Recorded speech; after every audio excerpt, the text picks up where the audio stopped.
കേരള തീരത്ത് രണ്ടാമത്തെ കപ്പലപകടങ്ങളുണ്ടാവും 15 ദിവസത്തിനിടെ. മത്സ്യത്തൊഴിലാളികളുടെ കാര്യം തന്നെ ഈ കമ്പനികൾക്കെതിരെ കേസെടുക്കാത്ത കാര്യം ഉപയോഗിക്കുകയാണ്. എങ്ങനെയാണ് ഈ കാര്യം നോക്കിക്കാണുന്നത്? ആശങ്കയ്ക്ക് വകയുണ്ടെന്നാണ് അത്രേ എനിക്ക് പറയാൻ പറ്റൂ. ഇല്ലെങ്കിൽ അതൊരു രാഷ്ട്രീയ വിമർശനമായി തീരും.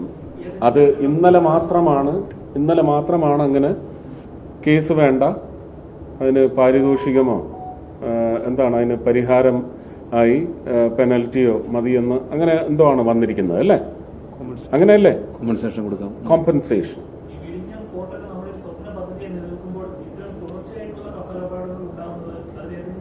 അല്ല, വിഴിഞ്ഞത്തെ ഇതിനോട് കൂട്ടി വായിക്കേണ്ട ആവശ്യമില്ല. നമുക്ക് വല്ലാർപാടമുണ്ട്, ബേപ്പൂര് സനത പോസിബിലിറ്റി, കൊല്ലത്ത് ഒരു മിനി ഷിപ്പിംഗ്, അതിനുള്ള ഒരു ലാൻഡിംഗ് ഫെസിലിറ്റി, ഇങ്ങനെയൊക്കെ ഉള്ളത് ഭാവിയിലെ വികസനത്തിന് നമ്മുടെ സ്വപ്നങ്ങളിലോ അല്ലെങ്കിൽ യാഥാർത്ഥ്യമാകാൻ പോകുന്നു എന്ന് തന്നെ നമുക്ക് കരുതാം. There should be a design.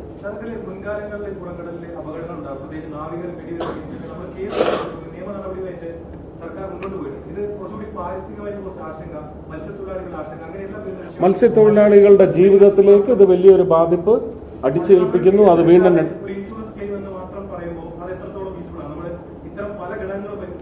അത് ആ ചോദ്യം ഉന്നയിക്കപ്പെടേണ്ട ആളാണോ ഞാൻ? അല്ല, കേന്ദ്ര സർക്കാരിന് ഇതിനകത്ത് ഒരു പെനട്രേഷണൽ പവർ എന്ന് പറയുന്നത് അത് കേരള സർക്കാരുമായി ആലോചിച്ച് തീരുമാനിക്കും. അതാണ് അതിന്റെ വഴി. അങ്ങനെയാണെങ്കിൽ എല്ലാ തീരുമാനങ്ങളും കേന്ദ്ര സർക്കാരിന് വിട്ടുകൊടുക്കേണ്ടി വരും.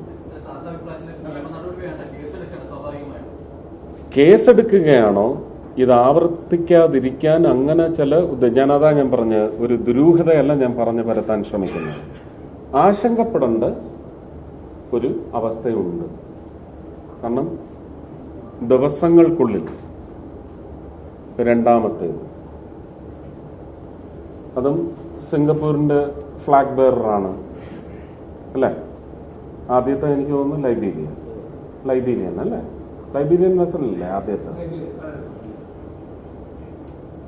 അപ്പോൾ പലതും നോക്കേണ്ടിയിരിക്കുന്നു. തീർച്ചയായിട്ടും ഇതിന്റെ ഒരു സെക്യൂരിറ്റി ചോദ്യം ചെയ്യുന്ന നേച്ചറിലുള്ള ആംഗിളിൽ കേന്ദ്രത്തിന്റെ ഇടപെടലുണ്ടാവും.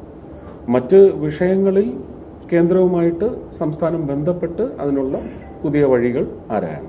പക്ഷേ കേന്ദ്രം പറഞ്ഞിട്ടല്ലല്ലോ അല്ലേ ഇന്നലെ കോമ്പൻസേഷൻ മാത്രം മതി, കേസ് വേണ്ട എന്ന് തീരുമാനിച്ചത്? കേന്ദ്രത്തിന്റെ അഭിപ്രായം ആരാഞ്ഞിട്ടാണോ? ആണോ?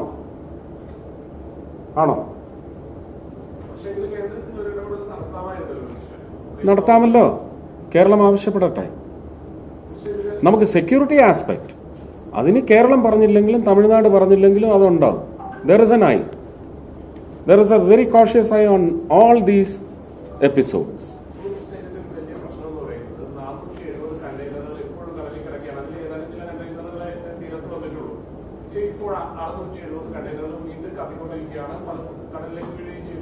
ഇപ്പോഴൊരു സുരക്ഷ പ്രത്യേകിച്ച് മത്സ്യത്തൊഴിലാളികളെ സംബന്ധിച്ചിടത്തോളം തീരത്ത് താമസിക്കുന്നവരെ സംബന്ധിച്ചിടത്തോളം പ്രത്യേകിച്ച് ഹസാനസ് കെമിക്കൽസ് അടക്കമുണ്ട്.